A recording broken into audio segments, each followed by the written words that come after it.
Hello, my name is Matt Armstrong. You may have seen what I do on YouTube or you may have not, but a small little catch up is that I sort of buy crash damaged cars or cars with a bit of a hard history, we'll say, especially this one. And this is one of the cars that I've recently rebuilt and are still modifying and rebuilding as we go along. Adrian Flux actually covered this car, but let me tell you the story behind it.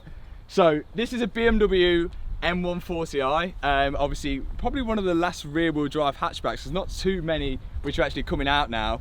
This was a stolen, recovered car. So when I bought this car, it was from auction and it was completely stripped apart. It looked like it'd been stolen for parts. There was no front end on it, no wheels on it. Any parts of any value were taken off. So what I've done, I bought the car and then instead of putting 140i parts back onto it and just making it a regular 140i, I decided to sort of convert the front end into a BMW M2 competition, which I've always wanted to do anyway, and it just made sense to do it being that it had no front end on it. So we've got M2 competition headlights and an M2 competition front bumper as well. And then there's little additional parts like the carbon fiber front splitter and that sort of stuff as well.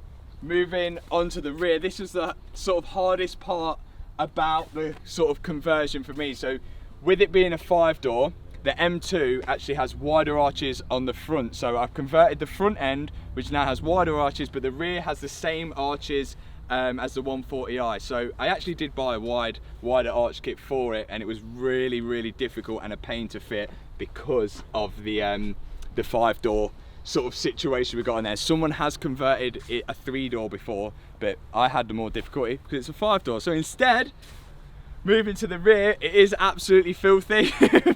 But on the rear, we've got an M2 style rear bumper. So it's made to look like an M2. It's not as wide as a BMW M2, but I still think it fits with the theme of the front end. And then the additional carbon bits like the spoiler and the side skirts as well. The whole car has been tuned, a stage 2 tune at the minute, so it's running around 430 bhp.